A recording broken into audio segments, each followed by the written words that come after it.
Hello everyone, and welcome to another episode of the Daily Gwei Refuel, where I recap the latest news in the Ethereum ecosystem. I'm your host, Anthony Sassano, and today's the 14th of February, 2022. Alright everyone, let's get into it. So, just a quick heads up here.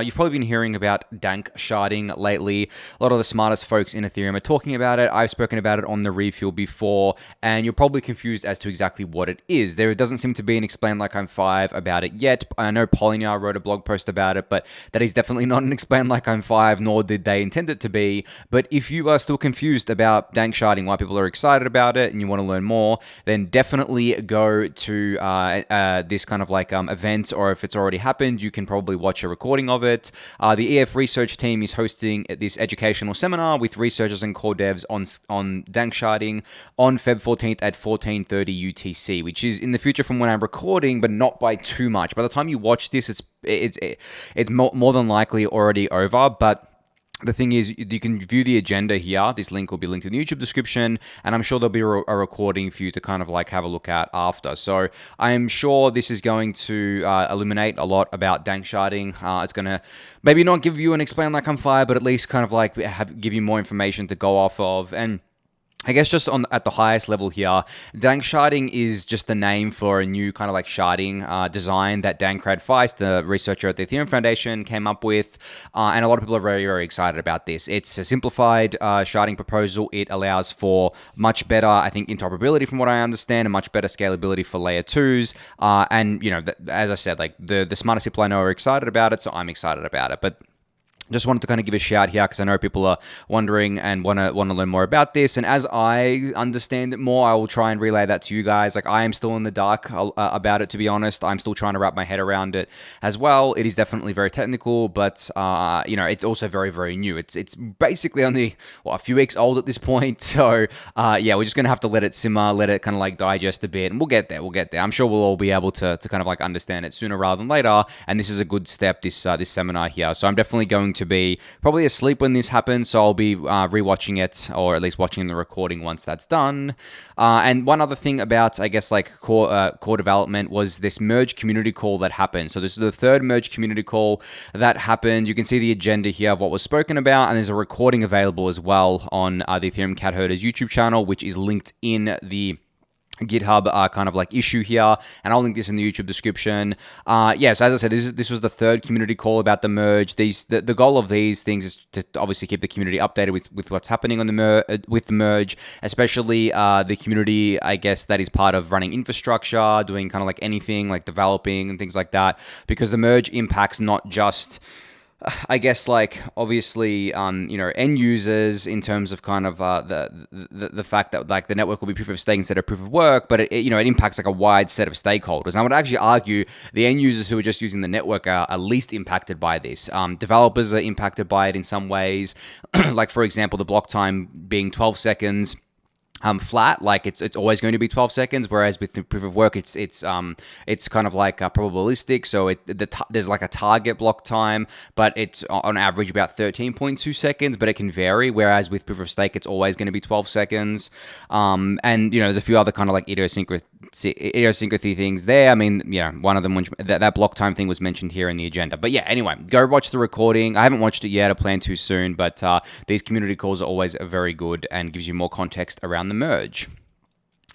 All right, so client diversity. This is a topic that I have been speaking about a lot on the Refuel lately, and this has got to do with client diversity on the consensus layer, aka the beacon chain, not so much the execution layer, which is, I guess, like what we all enjoy with Ethereum today. Now, there's a new website called pools.invis.cloud here, which basically tracks the, I guess, like validator count and usage type of popular staking service providers. So you can see here that there's an overall kind of like statistics that's saying the estimated validator count is 274,628 with an estimated Prism usage of 66.9%. Now, obviously, that's too high. That's over the 2/3 threshold, which is pretty much in critical territory there. This is definitely not what we want to see.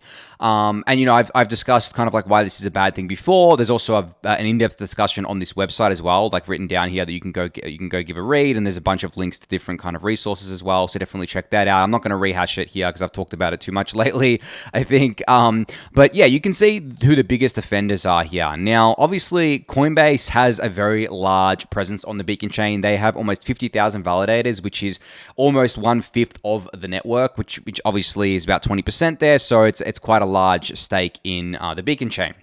And you can see actually it's 24.23% exactly. Now, their Prism usage is 92%. Now, let me put this into context for you guys. If the worst case scenario was to happen, like I've said to you guys before, is basically 2/3 of the chain, which is Prism finalizing on finalizing on a bugged kind of like client because there was a bugging Prism or something like that. And then it kind of reverts later. The Prism users stand to lose a lot here, right? Now, it's funny because, like, would the community go with the minority chain in this case instead of the majority, even if it was the Prism client's fault of the bug? The social consensus around this gets very murky. But, if they did, Coinbase would stand to lose a lot here. And this isn't their ETH. This is their users' ETH. So they're at very high risk by using so many kind of like Prism clients here, and they definitely need to change. And I just think that they're not aware of how much risk they're taking on by doing this. I think because Ethereum proof of stake is very unique with its client diversity and with having multiple clients, whereas pretty much all other proof of stake implementations aren't multi-client friendly. I think Coinbase kind of like just defaulted to being like, okay, well, we know what Prism is, we're just going to use Prism, and to get them to change because they're such a large organization is going to be difficult. Which, I mean, I get that. And then, the same is true for Kraken here, which has about 15.6% of the overall validators. They're also at 94% of Prism usage, so more than Coinbase at 92%. And you can scroll down a list here. Lido is a lot better. They've only got 42% Prism usage, and they account for 11% of the network. Binance is a bit better than Kraken and Coinbase at 76% with 10% usage. And then you can just scroll down the list here, but you can see this red bar that pretty much most of these providers are just way overweight on Prism here, and they've just kind of like completely ignored using other, I guess, clients. And I spoke about Rocket Pool the other day, how they're doing really well in the client diversity department, but unfortunately, they're not a big part of the network yet, right? They're only 0.1% because they only launched recently, but their Prism usage is at only about 10%, which is awesome to see, right? Like I highlighted this the other day. It doesn't matter how small they are, it's very awesome to see that. And there's a bunch of other, much smaller operators here, but on net, for the most part, obviously, because we have this kind of like overall percentage here, the Prism usage is too high. Now, the whole point of this website, these resources, these kind of like educational drives, and me bringing this up all the time, is that we're trying to get that Prism usage down as much as we can. And every effort that we do matters, I believe. I've spoken about how in the background I'm aware of a few people reaching out to these providers, filling them in on these risks, getting them to kind of like change from Prism to another client, or at least all the kind of like validators that they spin up going forward aren't Prism validators. And there's been some progress there, but obviously these organizations being very large, they have processes they have to go through, they move very slow, and you have to basically convince them like why this is a bad thing or why they stand to lose money. Because, if you don't do that, then they're just not going to care. So there's a lot of that going on in the background. I think, I remain optimistic that we can get the Prism usage down to at least under 60%. That's 6.9% from here. I remain optimistic that we can get to that, but it's going to be like realistically a very, very heavy lift to get Prism under 50%, right? Let alone to what we'd love Prism to be at, or at least any client to be at, which is under 30%.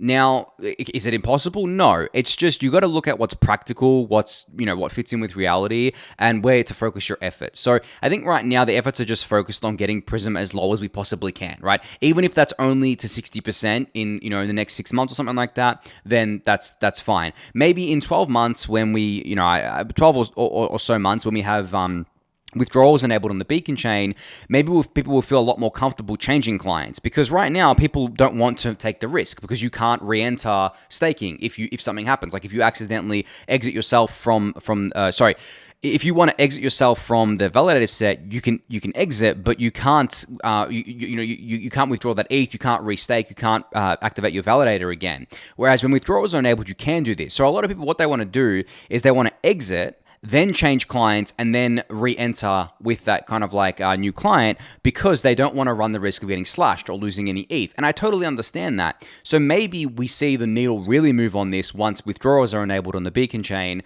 but I'm hoping that we can get to at least 60% or less Prism usage here before that happens. And it really depends. The funny thing is, if Coinbase and Kraken just kind of like reduce their Prism usage by 10-15% or something like that, I think it should actually get us down to pretty close. I haven't run the numbers here, but they've got such a large presence on the chain that anything that they do, even if it's 5-10% less Prism usage, is going to have a massive impact on the network. And this brings up another kind of discussion around centralization of stake. I mean, I didn't realize Coinbase was so high. 24% is pretty high. Let's be honest, right? That's almost 10% higher than the next highest, which is Kraken, which has 15%, which is too high as well. But I've written about this in the newsletter before, where I basically argued that I don't think centralized exchanges having a large stake is necessarily a existential risk or like a really bad thing. I think they have a bunch of incentives not to kind of screw with the chain, of course. If Coinbase was to purposely try and attack the Ethereum chain, not only would they most likely get slashed and lose their customers' ETH, they would suffer an incredible amount of kind of like bad press, and their business would directly suffer because of this. Their stock price would tank, because they're a public company now. There's not many, they have to be very, very careful. So obviously, we shouldn't rely on altruism, but there are a lot of kind of like crypto economic incentives in place, both at the protocol layer and both at and the social layer, because I think that the social layer obviously plays a big part here and is incredibly important. And anyone who says that the social layer or humans don't have any say in this is wrong. Humans are the last line of defense. The layer 0 is humans. They're the last line of defense against any kind of attack. So, even though they have a large stake here, I think that it's relatively okay. Now, is it okay in the face of nation states? If a nation state ordered Coinbase to attack the Ethereum network, or just, Coinbase, Kraken, and both being US based, I mean, even like a few other here are US based. If they kind of like ordered them to do that, would that happen? I mean, probably, like an attack would go through. But again, the social layer of Ethereum is global. The protocol itself has ways to kind of punish bad actors, and this attack would fail. They could only attack once. It's not like on proof of work where you can keep attacking because your ASICs, keep existing. With proof of stake on Ethereum, the attackers get slashed. All their validators get ejected, and most of their stake is gone, so they can't repeat the same attack again. So that's a really nice property of Ethereum's proof of stake. But it shouldn't ever get to that. It shouldn't ever get to a point where we need the social layer. And that's why there's all these kind of like protections in place, and that's a big reason why let's get Prism down below 60%. Let's make sure that no client has such a huge market share, because there are 5 really, really awesome Beacon chain or consensus layer clients that you can use. There's no reason or no reason in particular to use Prism over another client. And not to say that Prism is a bad client, but it's not like the Prism client is like 10 times better than the next client. No, there are small improvements that can be made over time. There are small efficiencies. There are small differences between the clients in terms of kind of like performance, but they're pretty much all like for like in terms of performance. And really, unless you're trying to get the absolute maximum amount of reward that you can out of staking with your validator, and I'm talking like the tiniest differences, like a 1% difference sort of thing. Unless you're going for that, there's no reason to pick the majority client at this stage. So if you're spinning up a new validator, you go for something other than Prism right now. I mean, every time I spin up a new validator, I go for something other than Prism straight away. Like, it doesn't matter which other client it is, just as long as it's not Prism. Even though I started with Prism, by the way, like I started with Prism because that was such a big name. Everyone knew about them. They were so trusted. And that's why we're in the position we're at now, because it's just, it can be very hard to keep track of 4 or 5 clients. I understand that. And kind of like people's bandwidth in this space is very low. So, you just hear Prism, or a lot of the guides are focused around Prism and Lighthouse, especially, not so much the other clients. And Prism got to this state because of that. Now, we can reverse this. It's not like this is how it has to be forever. We can reverse this. And that's what all the efforts going on are going to do. So So I recommend checking out this website. It gives you a lot more information about this than I just did, and encourage your staking service provider, encourage the exchange you're staking with if you're staking with them, and encourage anyone you know to get off Prism for now and to use one of the other clients. And as I said, not because Prism is bad, the client, but because them having 66.9% of the network is bad for the network for every participant of the Beacon chain. So yeah, definitely go do that. That's kind of like my only ask of you from here. But I'll link this in the YouTube description. You can go check it out for yourself. All right, so David Mihal has updated his L2fees.info website with a really, really cool bunch of metrics here, which basically shows the amount of, I guess, like dollars that each of these L2s is paying Ethereum L1 for its security. So you can see here the one-day security costs of different L2s. Arbitrum is currently paying $53,000 a day to secure itself on Ethereum L1, and I guess like this links to more details on L2Beat as well if you click through here, which is really cool.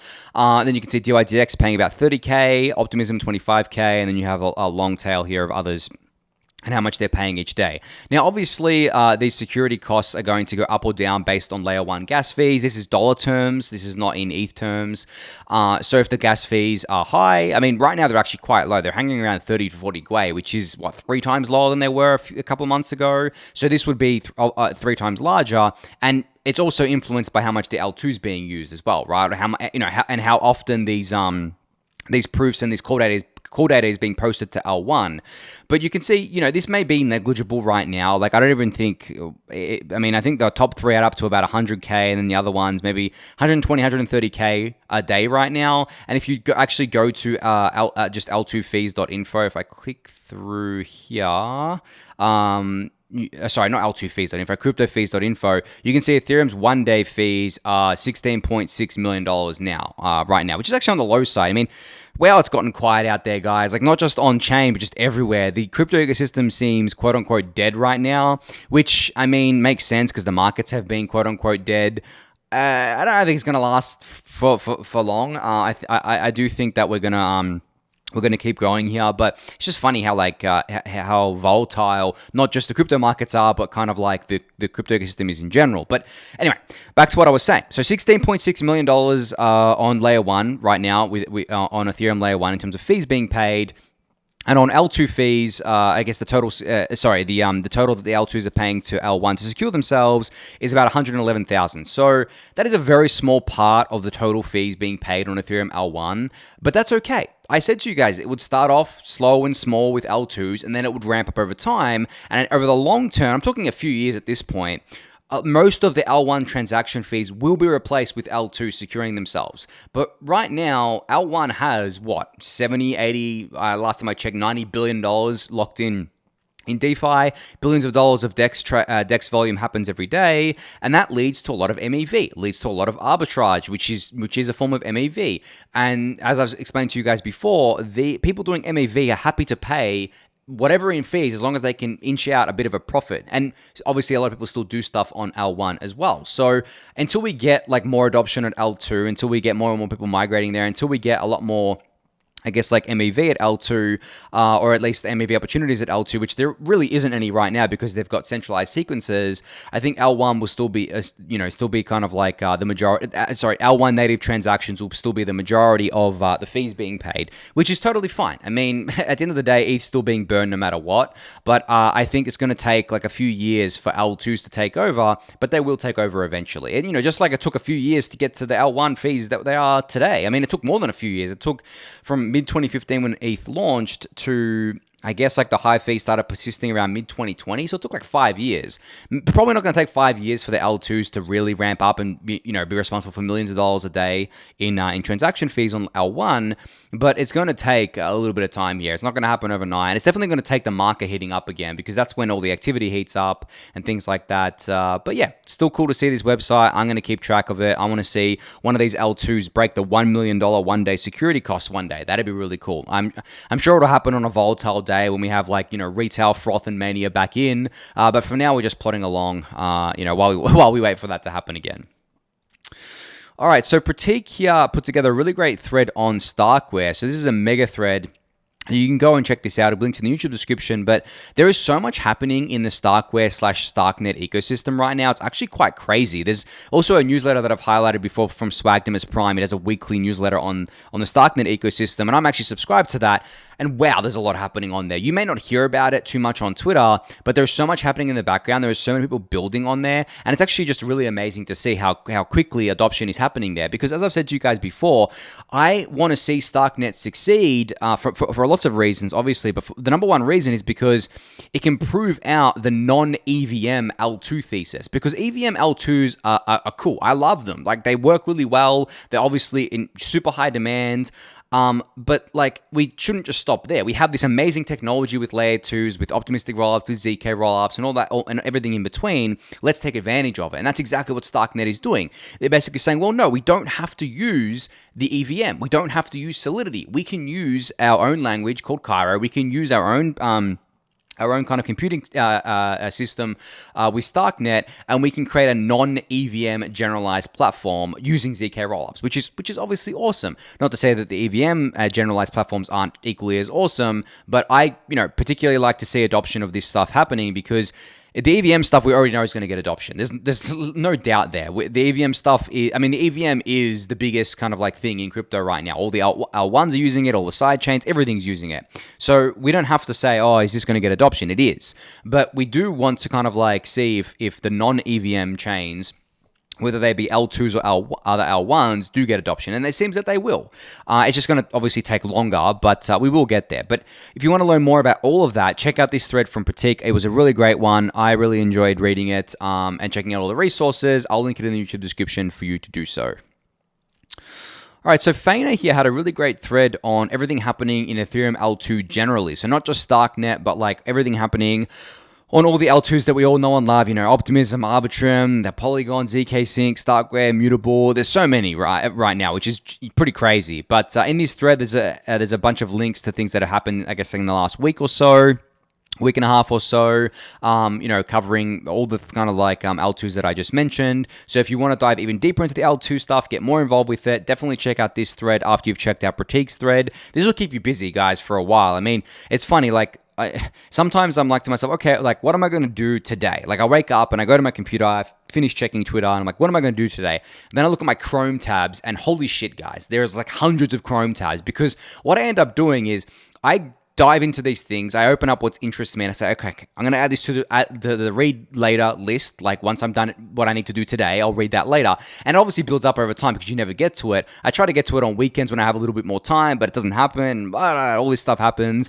And I actually have a very, very short attention span, like extremely short. It kind of like sucks a lot of the time because I'll be reading something and then I'm like, ooh, shiny, and I'll go over there. But it works for me, I guess, like to some extent. But don't feel bad. The point of what I'm saying is, like, don't feel bad if you have like all these tabs open and you haven't gotten to them yet. Just keep them there, because like eventually you'll get to them. Like, eventually I do get to them, and I actually got to a point where I closed most of them. I read through them. I was like, okay, that's cool. I'll save that for later, blah, blah. And I'll go back to that later. And then and some of them I actually just killed because I'm like, I'm never going to read this because they were really long. I'm like, nah, I don't need to read this. I need a TLDR, and sometimes there's a TLDR which helps a lot. But yeah, don't feel bad if you don't get to everything like today or tomorrow. Like, there's going to be, sometimes the tabs sit in Chrome for months for me, and then I go back and I read it, and I'm like, oh, is this even still relevant anymore? And the thing is, a lot of it still is, especially the L2 stuff, because the L2 ecosystem is moving really quickly, but there's a lot of fundamental knowledge there that is being built on slowly in the background. And learning about this and kind of like taking it all in is really, really positive. So yeah, as I said, don't feel bad about it. I'll link this in the YouTube description for you to check out, and just kind of like do it when you have time. Don't force yourself. Don't get anxious about it. Don't be like, oh my God, I need to do this now. Just take it easy. Let it kind of like sit in, because if you rush through it, you're not even going to absorb the knowledge. So just let it sit in, take it all in, do it one at a time, and don't try to like overwhelm yourself, because that never works.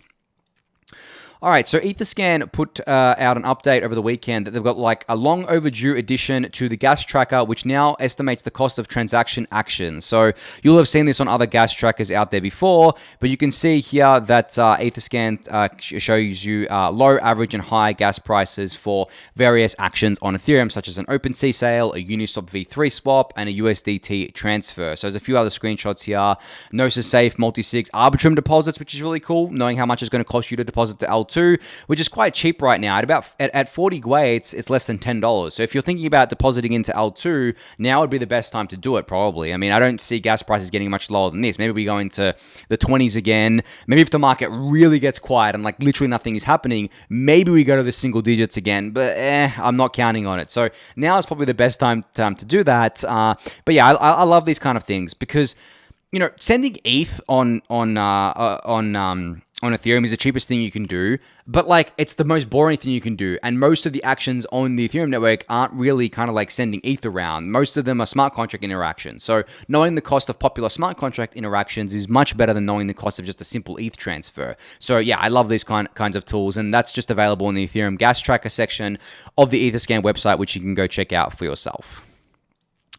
Right, an update out of Element Finance over the weekend. They introduced something called Voting Vaults, which is a new governance primitive from the Council protocol. So what you can do with Voting Vaults is stake governance tokens in Compound, Aave, Uniswap, L1s, and L2s, and still participate in governance. They're calling these governance Lego pieces. Now, this is really cool because I've spoken about this before, about how there needs to be a way for people to be able to use their assets, but also participate in governance without having to withdraw those assets. So for example, if you put up your assets as collateral on Aave and you're borrowing against it, and then you want to use those assets in governance, a lot of the time you can't because they're in Aave, right? You can't sign that you have them because you've deposited them into the Aave smart contract, and they're technically no longer in, you know, I mean, they are yours because you have the IOU for it, but they're in the smart contract. They're not in your own wallet. So with Voting Vault, you can now do both. You can have your assets in Aave or wherever, or whatever protocol is supported, and still participate in the governance for these various things here, which should lead to better kind of like governance participation, less voter apathy, all those sorts of things there. But I just think this is a really cool primitive and something that I've wanted to see for a very long time now, because obviously voter apathy is wrought within crypto. Like it's pretty. If I had to pick one bear case for governance, it would be the voter apathy. And I'm not even just talking about crypto governance. I'm talking about in general. Like in Australia, we actually have a law that you have to vote. Like by law, you have to vote or you get fined for it. I know in the US, no such thing exists. It's not a law to vote. You can just like not vote at all.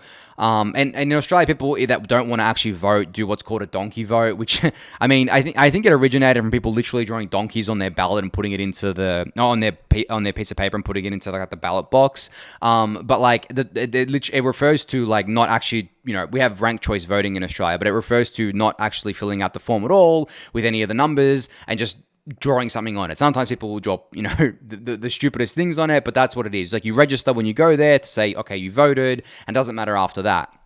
Now, that leads to a high voter turnout, obviously, and there's a culture of like high voter turnout, but then in other places the voter turnout can be low. I mean, you know, and if you're living in a democracy, like that, it kind of like defeats the purpose, right? Like you want to have high voter turnout because you want everyone's voice to be heard. Whereas within crypto protocols with governance, it's much worse because most people aren't holding these tokens to participate in governance. They're holding the tokens to speculate on. And obviously, you know, in governance systems in real life, there's no kind of like token that you hold. Technically, the token that you hold is like an NFT, which is your citizenship. Or if you're a citizen of a country, then you can vote in the elections, or even a resident in some countries, I believe.